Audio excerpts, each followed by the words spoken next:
The Amazon Prime original series, Lore, returns October 19th with new true tales. Inspired by Aaron Mahnke's hit podcast, this 6-episode series includes 2 stories you've never heard on the podcast before. From an executive producer of The Walking Dead and an executive producer of The Exorcist, Lore explores haunting real-life tales that give rise to modern-day legends and myths. Start the Halloween season with some of history's biggest nightmares, because the scariest stories are true. Season 1 available now. Watch the new season of Lore October 19th, only on Prime Video. This is a brief disclaimer. There are a couple of adult themes in this episode, so if you listen with kids, check out the post on mythpodcast.com for more info. This week, on Myths and Legends, we're back in Norse mythology, where Odin makes a new friend, 2 Viking King BFFs just can't bring themselves to kill each other, and Loki learns his limits by getting drunk and screaming insults at a party full of gods. On the Creature of the Week, it's Hairy Baby Yoga, in the worst way possible.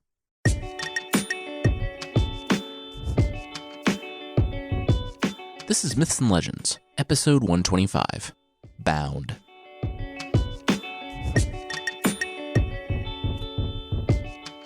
This is a podcast where I tell stories from mythology and folklore. Some are incredibly popular stories you think you know, but with surprising origins. Others are stories that might be new to you, but are definitely worth a listen. Okay. So we're back in Norse mythology at last. This time, it's with a true Norse myth tale that I haven't used before because it didn't really fit into our narrative. It's not part of the Prose Edda, that book by Snorri Sturluson that contains almost all of what we know about Norse mythology, but it's part of a later saga. Think of it how, after Sherlock Holmes died, Sir Arthur Conan Doyle published extra stories, but framed it that Watson was digging through his papers and, found so many extra stories he had recorded from his time with Sherlock, but forgot about. It's like that. This one was compiled by some Christian monks, and it really shows. The Christians at the time seemed to want to have their cake and eat it too. They wanted to tell stories of Odin, Freyja, Loki, and Thor, but there was that little tiny sticking point about them being gods. So the Christians just took that away. Instead, Odin was just a king of a land called Asgarth, a heathen land. And now that that little detail was out of the way, they could proceed to tell a story that sounded exactly like Odin, with all of his god powers and abilities. So today's story takes place between the time I'm just kidding, I'm not going to call him that, the time Odin sacrificed himself so he could see the runes and learn magic, and after the death of Balder, but before the binding of Loki. Now, the Norse universe is divided into 9 worlds. We, the humans, live on Midgard. Elsewhere, there are 3 main groups of beings that are about equal in power: the Aesir, the Vanir, and the Jotnar, or the Giants.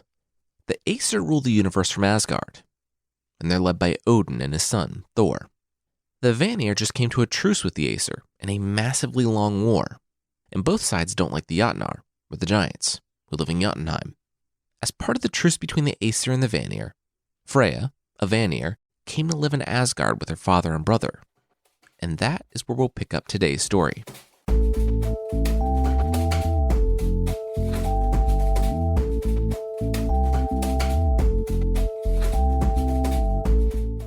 Freyja watched as Odin rose from bed and smiled. When she came to live in Asgard, she had wondered when this would happen. She had seen the glances, and despite his ruthlessness and genocidal tendencies, she decided to see how it would be. Her people had a treaty with the Asgardians, but Freyja knew what it was. That's why she chose to go live in Asgard. Then, when Odin sacrificed himself to see the runes, he became the most powerful being in any of the 9 realms. Freyja was unattached, so if he was into it, why not? Sure, he had a wife, but it didn't seem to bother him, so it didn't bother her, and oh my gosh, why is he here? Odin looked down at the sentient head he had picked up off the floor. Oh, him? That's Mimir. Hey, Freyja, said the head. Yeah, I know who he is, Freyja replied, but why is he here? Oh, well, he died. You know how you guys lost the war? Odin said. It was a truce. Semantics, the Allfather said with a smirk. Well, Mimir and Heinir were the Aesir that were sent to live with the Vanir, as Freyja, her father, and brother had been sent to live with the Aesir. Well, they were so impressed by how handsome Heinir was that they made him their chieftain. Freyja rolled her eyes. No wonder her people lost the war.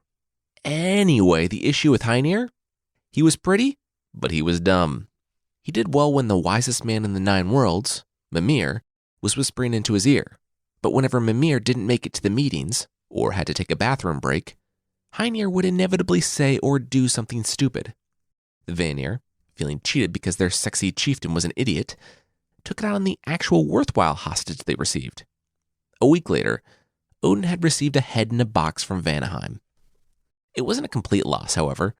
In addition to many other things, Freyja had been teaching Odin satyr magic. The war was over, and she knew the winning side. There had to be someone to stand against the Jotnar and the fire giants and Jormungandr and every other monster beyond the walls. And so, even though Odin was a one-eyed sociopath, he was the best they had. Odin stuffed the head full of magic herbs, embalmed it, and chanted Freyja's spells over it until it came back to life. Yeah, and now I just hang out and give him life advice, which is just so great, Mimir said.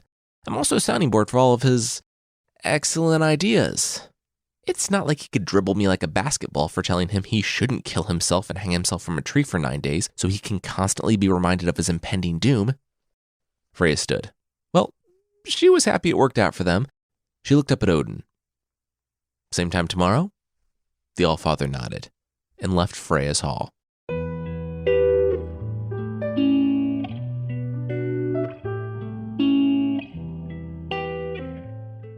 Freyja sat relaxing in the courtyard of Folkvanar when she heard a hammer ringing off in the distance.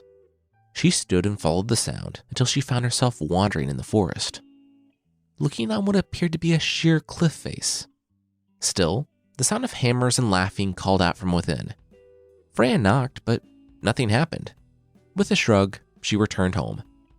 It was a couple weeks of near-daily visits to the forest until, one day, she arrived to find a door to the darkness open. Freyja ducked low and found that the deeper she went, the warmer it became, until she was looking on the cozy forge of 4 dwarves. Immediately, they fell to the floor and lay prostrate. Get up, she told them. Why did they do that?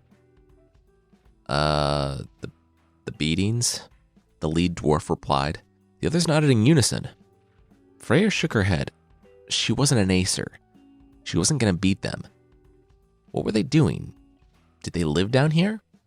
The dwarves replied that yes and no. It wasn't by choice.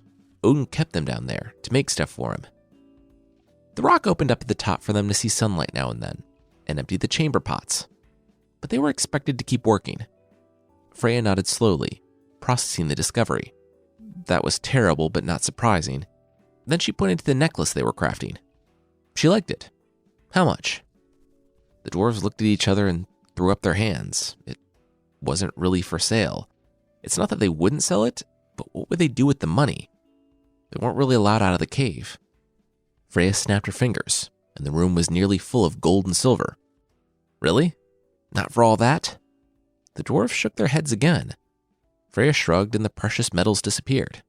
They said they would only let the gold necklace go for their freedom. Well, that or, the dwarves chuckled. Freyja shook her head. No, she didn't. What were they talking about? And he looked at Freyja. Oh, sex? Freyja asked, very matter-of-factly. The dwarf suddenly grew very, very self-conscious. Freyja looked the guys over.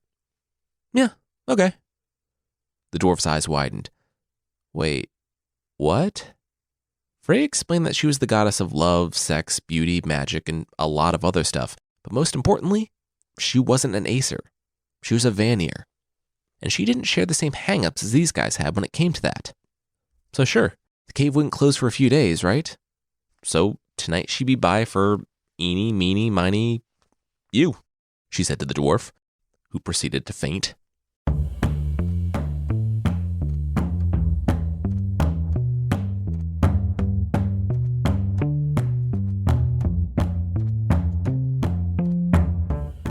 You ever get the feeling that Freyja is cheating on me? Odin asked one night before downing his mead.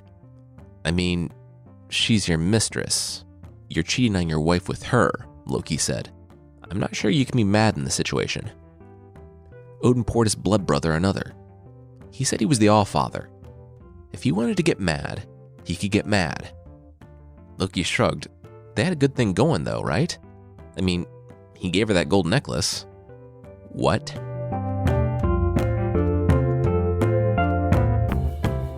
"20 minutes later, Loki was a fly, buzzing along to Freyja's house. He had been a blood brother to the Allfather for years. In that time, he'd watched Odin change. He had always been power hungry, but now he was growing more paranoid. The death of his son, Balder, had been crushing.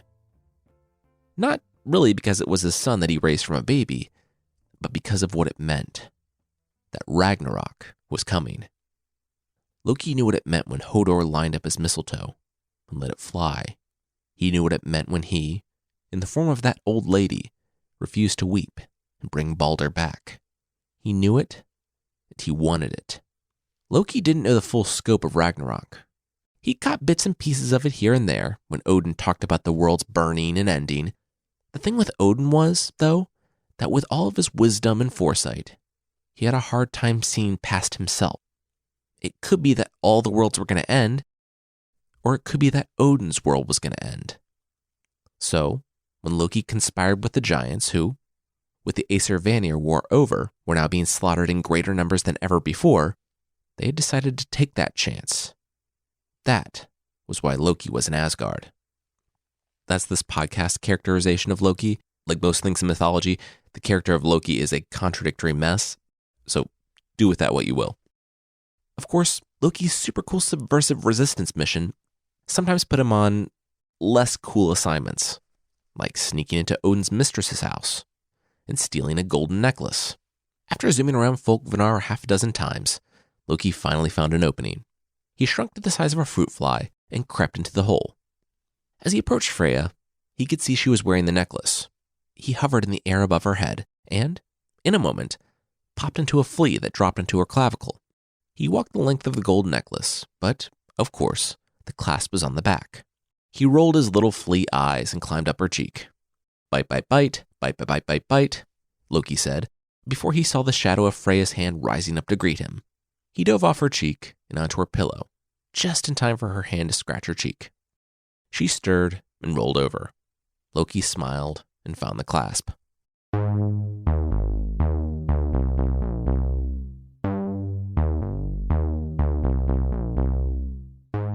"Can I have my necklace back now?" Freyja said the next morning when she found Odin at breakfast. "Hi, Freyja, is it?" Odin said with a shake of his head, indicating that Frigg, his wife, was in the next room. "I'm always happy to bring justice for any of my subjects. Please, let's go to my throne room and discuss this, friendly yet homely-looking stranger." "I'm not your subject. I'm Vanir," Freyja said when they arrived in the throne room. "There's a treaty in place that says as much, and even you can't go against that. Now give me back my necklace." Odin refused, until she admitted how she came by it. Freyja shrugged. "Okay, so she had a few very nice nights with some mythological creatures." Odin grimaced. "Oh." He hadn't expected her to just come out and say it. She knew how I felt about them. Freyja crossed her arms and asked Odin again. She wanted her necklace back. The Allfather pursed his lips. If she wanted it back, she needed to do something for him. Freyja shook her head. "No, those days were over." Odin furrowed his brow. "No, not that. There were a couple of kings on Midgard who didn't listen to him when he was trying to lead them astray and mess up their lives. So now he wanted them to fight each other. Forever. Or at least until Ragnarok, if that was going to happen." "Deal," said Freyja, snatching the necklace. She would make her way down to Midgard.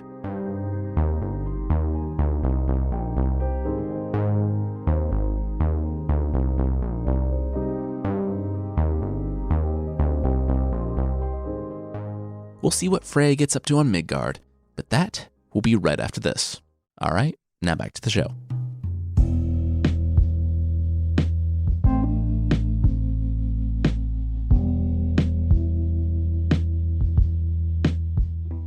And who are you exactly? "I'm a beautiful woman sitting on a stone chair in the middle of the forest. I don't see what's so weird about that," said the Valkyrie with her beautiful gold necklace. Everything?" King Hedin replied. So You're like a big deal or something? A Viking or something? King Hedin laughed. A Viking? He was more than a Viking. He had 20 kings subject to him in the Mediterranean and... Wait, are you texting? We're having a conversation here. The woman looked up. Oh, yeah, that's cool. 20 kings, nice job. King Hedin threw up his hands. Yeah, it was a nice job.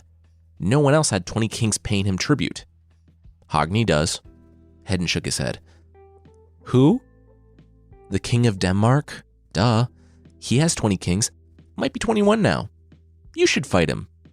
Maybe I will, Hedin replied, starting to fume. Cool. Then maybe I'll care, the woman replied with a smirk. Oh, here come your men, she said, pointing behind him. Hedin spun around to find his Vikings emerging from the trees.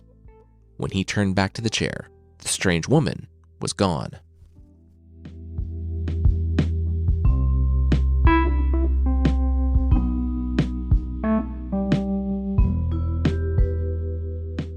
Well, great. They're best friends now, Odin spat. What? Freyja couldn't believe it. Odin nodded. Yep. Freyja was supposed to get them to fight forever, but now they were best friends. And Hedin was even staying at Hogni's house. Hogni had left Hedin in charge of his entire kingdom while he was out doing Viking stuff. Great job, Freyja. Top-notch work. Freyja sighed. She had sworn an oath and she would see it through. They would be fighting before the year was out. Odin nodded, still glaring at Freyja. I've got my eye on you, he said in a menacing tone. Get it? Because I only have one eye. Oh, she's gone.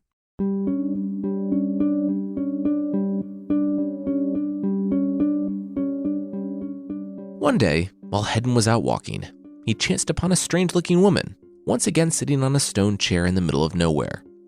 So when you getting married? Freyja asked. Hedin, beaming, said that Hogni was going to give him his daughter. His new best bud was going to be his father-in-law. And all thanks to that beautiful stranger. Freyja shook her head. She didn't think that was a good idea. Hedin looked at her quizzically. And why not? She said it made him look weak. Asking for a wife? Please. A real man takes what he wants. Freyja said he shouldn't ask for Hild, the daughter, but take her. And to show Hogni he was so strong, he should tie Hogni's wife up in front of his boat in the harbor and cut her in half like a ribbon at the end of a race. Hedin shook his head.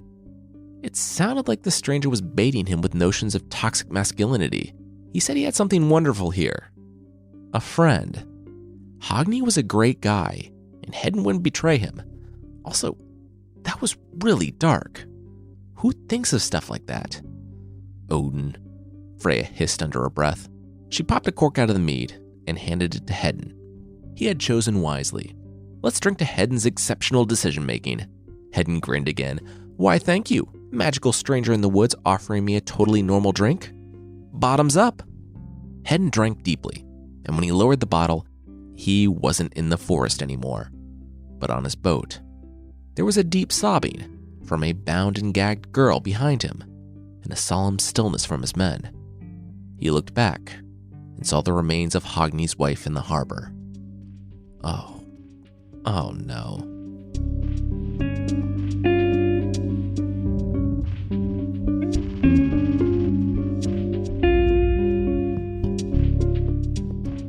Hey, sorry about all that, Freyja said to Hedin. It wasn't really my call. Odin's a pretty horrifying jerk, and he more or less made me do that. I hope you'll understand. I was in a pinch with some dwarves and a necklace, and I really thought it would be easier to get 2 Viking kings to fight. But you guys became best friends. You really had something special. Anyway, you should sail away from here as quickly as possible because he's going to kill you. Time to wake up now. Hedin snapped awake. That was when he heard the yelling. They had been moving as fast as they could for weeks now, making port in the evening and sailing again before first light. He didn't know it, but Hogni had a favorable wind. Thank you, Odin, and was catching up. Every evening they landed in the port that Hedin had left that morning, until, one afternoon, Hedin saw Hogni's ships on the horizon. His old friend was coming for him. There was only one thing left to do. As Hogni and his Vikings approached, he saw Hedin waving to him from the beach. He had all of his men behind him, and all of them were pointing to their weapons sitting on the sand. Hedin was waving him in. When he docked and waded ashore, Hogni screamed that he was planning on giving Hedin his daughter to marry. He didn't have to kidnap the girl, and also saw his wife in half. What was wrong with him? Hedin sighed from the beach. Would Hogni believe it was magic mead? Pushing through waist-deep waves to the shoreline, Hogni shook his head. No, absolutely not. A raven shot past into the evening sky, and when it disappeared from view, Hogni continued. He could forgive the kidnapping of his daughter, but Hedin would have to answer for the queen right now. He ordered his men off the ships and onto the beach, and Hedin immediately threw up both hands. He understood what he did was wrong. He had no control, but please. He was the one who gave the orders. No one else needed to die but him. But Hogni wouldn't hear it and shook his head. His former friend might have given the order, but his men carried it out. Everyone on this island would fight. Hedin shook his head and looked sadly to the ground, just as an axe found his collarbone, cutting him to the ribs. Hogni whipped around, urging his men on to slaughter all of Hedin's troops, but they didn't move. Instead, they looked behind him in horror. The king turned and found Hedin standing before him. Only he didn't look like Hedin anymore. His eyes were glazed over, and he had wrenched the axe from his quickly healing torso. He raised it above his terrified former friend and buried it in his head. The men screamed and rushed each other.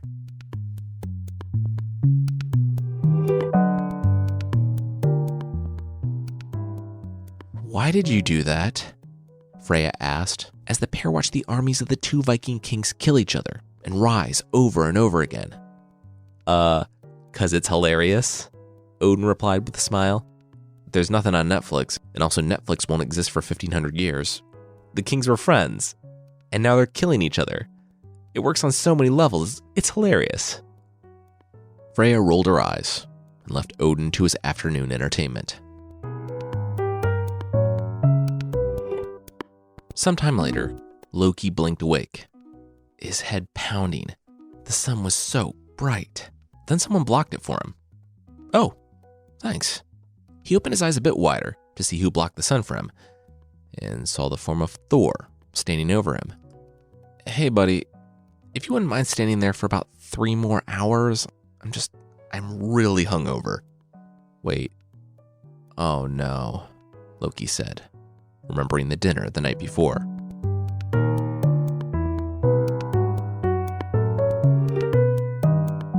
Loki had arrived on time to a party that he hadn't been invited to. It was at the house of Aegir the Aesir, whose parents evidently had a sense of humor. Loki had long since learned that if you looked like you were supposed to be in a place and you carried yourself with authority, people usually let you through. That was not the case with Eldir, Aegir's servant/bouncer. He put his hand on Loki's chest and stopped him from walking in the door. Loki had looked up, asking what he thought the man was doing, because he surely wasn't keeping a blood brother of Odin from the feast. Eldir looked the wiry Loki up and down. Yeah, that was exactly what he was doing. They were in there talking about their weapons and the next stages of the war against the giants, and Loki wasn't invited. For a long time, Loki had been feeling as if he was an outsider among the Aesir. Even since before he refused to cry and bring back Balder, he thought they didn't know it was him, and he wondered what else they knew. To find out, he had to get into that feast. Loki politely excused himself from Eldir, saying that Eldir was right. He, Loki, really was the worst, and he was going to go give birth to more magical horses now. Bye-bye now. Seconds later, a fly buzzed past Eldir's ear. Once Loki was past the door, he turned back into his normal form and stepped into the hall. Everyone fell silent. At that moment, Loki hated them. He'd always hated them, but sitting there, enjoying a feast while Thor was easting Jotunheim slaughtering giants, it was disgusting. Everything went out the window at that moment. He sat at the bench and demanded a drink. Get out, the Aesir called Bragi, spat in Loki's direction. Loki turned to Odin. Didn't they swear an oath together long ago, after Loki saved Odin from the giants? They had mingled their blood together. Odin said he would never drink unless Loki was served as well. From his seat, Odin seethed. Yes, he had sworn that. With a grimace, he commanded someone to get Loki a drink. This whole night was a waste, and Loki knew it from the moment he entered the room. The Aesir didn't trust him anymore. Bragi was now talking aloud about how anytime Loki got involved, things went badly for them. He had fathered Fenrir, who bit off Tyr's hand, Jormungandr, who was fated to kill Thor. There was even talk of Balder. Loki finished his drink and waited for another. He said he had been many things, but he had never been a blind old man shooting mistletoe. Thanks for playing. Bragi's wife, Eden? She was cheating on him. Eden cleared her throat. Her husband should stop hassling Loki. Loki's lying, of course, but no need to keep going down that road. Odin looked at his old friend, saying that if he kept up, someone would take him outside. Loki smiled. He should be fine then, right? Odin let the weaker party win all the time. He would spur these great kings to battle, and then abandon them, so they would be taken to Valhalla and be stuck with him for eternity. Odin narrowed his eye. That was for Ragnarok, and Loki knew it. They needed the best there. Besides, not every man could choose to disappear for months and give birth in a cave. Loki shrugged. He knew who he was. At least he didn't wander around Midgard pretending to be an old wizard. Everyone always knew that it was Odin. He was the only one who did that. Their back and forth continued, as Loki drained drinks number 2 and 3. Finally, Freyja spoke up, saying that Loki should really slow down. Loki just laughed. Freyja! She wasn't just sleeping with the Allfather and the dwarves, but her own brother as well? That's like Lannister-level gross. And she was just as complicit in Odin's schemes now, too. Those kings that were fighting, Loki finally put a stop to that one after 140 years.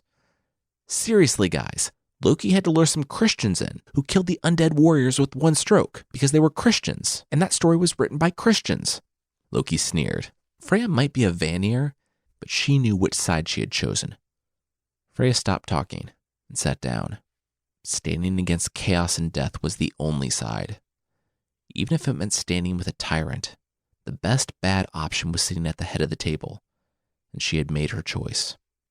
Frigg was now suggesting that Loki try and calm down. There wouldn't be fighting in this hall, but Asgard could be dangerous for Loki if he kept talking. Loki drained yet another drink before he laughed. Frigg! Odin's wife was speaking up now. Great to hear from you for the first time on this podcast. Cool. She had skeletons, just like everyone else at this table. Ve and Vili, Odin's own brothers. That was cold even for Loki. There were also rumors of her and Vidrir's wife, too. And dangerous? Frigg should know who she was talking to. Loki was the most dangerous being in Asgard.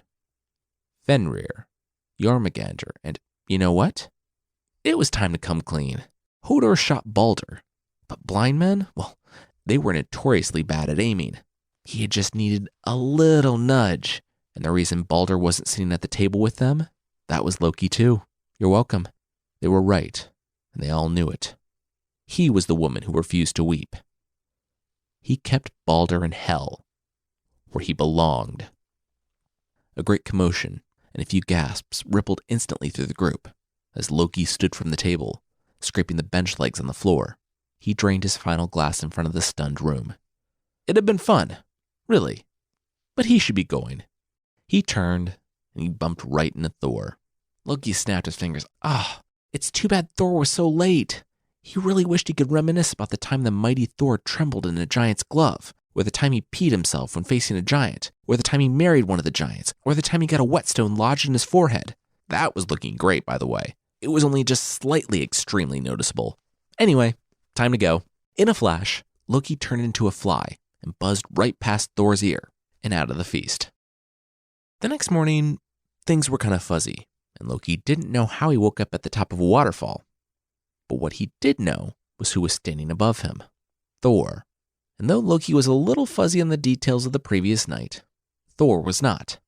Loki scrambled to his feet and stood before Thor, saying that last night, he had been drunk. Loki threw up his hands. He had been having a bad day, and he said some crazy things. But all that stuff he said, he took one step back and then smirked. All that stuff he said, it was all true. In an instant, Loki transformed into a fish and plummeted toward the water. And Thor's hand shot out and caught him right before he touched it. Thor squeezed the fish, and just before Loki lost consciousness, Odin arrived, saying that Thor shouldn't kill him. They had something else in store for him.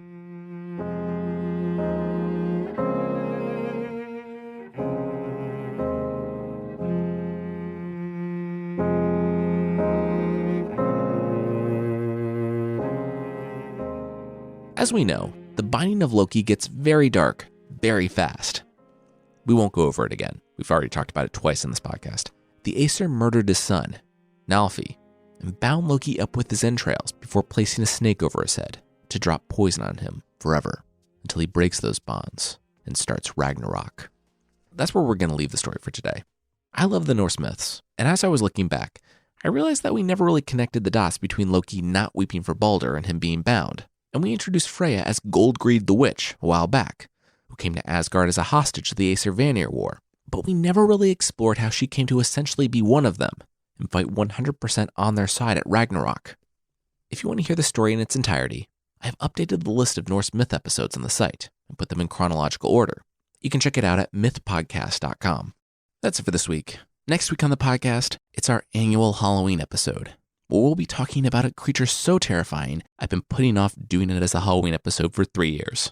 I want to say thanks to the Blast Rider, Farmer Jono, KJ255678, Lola Love Dog, George Dean, J Dilla23, Iron Trex, Emerit, Emma Lucine, MS Brogard, SD403Y, and Matthew Dragon for the reviews on Apple Podcasts.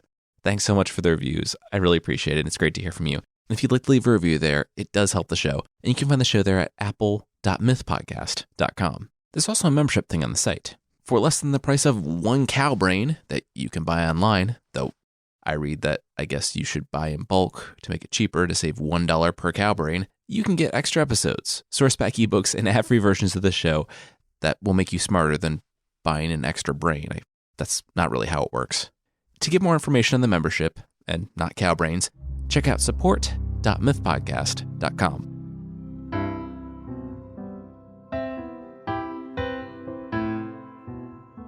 The creature this week is the invunche from Chile. A lot of mythological creatures are really into kidnapping children. Like, if we lumped all the creatures of the week together, it's like their number 2 defining trait behind hairy nudity. Even with 150 plus creatures, I don't think I've come across one as tragic or as weird as the invunche. A warlock will capture a firstborn male when he's a baby and take him back to his cave, because of course he lives in a cave. The cave is only accessible through a lake, too. That matters because it's the only way the invunche can hang out with his friends. You'll see. There, things somehow get darker than child kidnapping. If you don't like the idea of turning a child into a Stretch Armstrong, this is probably a good point to end the episode. Anyway, the warlock will take the baby's legs and bring them back up over its back, and twist the other limbs into unnatural positions. A hole will be cut into the shoulder blade, and the right arm will be inserted through it, so it looks like the arm is growing out the kid's back because I guess that extremely impractical thing is something that warlocks think looks cool. Anyway, the baby's head will be misshapen, and the warlock will bathe it in a tonic to make hair grow all over its body. As a cherry on top, the warlock will give the kid a forked tongue and bottle feed it with the milk of a black cat. I guess the warlock can milk a cat. Anyway, as the child grows older, the warlock will wean him from the cat's milk and move on to solid food, which isn't much better because it's human flesh. Not that there's a good type of human flesh to eat, but the warlock goes cheap. He doesn't bring the fresh stuff, but just stops by the graveyard for the manager's special level of human flesh. The invunche, the kid, rarely leaves the cave. Only if the warlock is discovered or if the warlock needs to go to the warlock's council, something I desperately want to know more about, but cannot find any details on whatsoever. Full grown, the invunche is a vampire. And though Warlock Dad brings back mostly undecayed meat from the graveyard, the invunche can command his octopus buddies to kidnap young women so he can drain them of their blood. Only an epic hero can kill a warlock's invunche. If you're unsure about your epic hero status, it might be safe to say you probably aren't one. I know I'm not. So if you're swimming in a lake and see an entrance to a cave in the deep and decide to go to investigate, only to find a shrieking hairy guy with an arm growing out of his back, there is only one way to placate the creature so you can leave. And I'm not joking about this. It's there in the folklore. You have to kiss its butt. I don't know why brown-nosing placates the monster, But if you want to live, just get it over with, swim back home, and never speak of it to anyone ever again.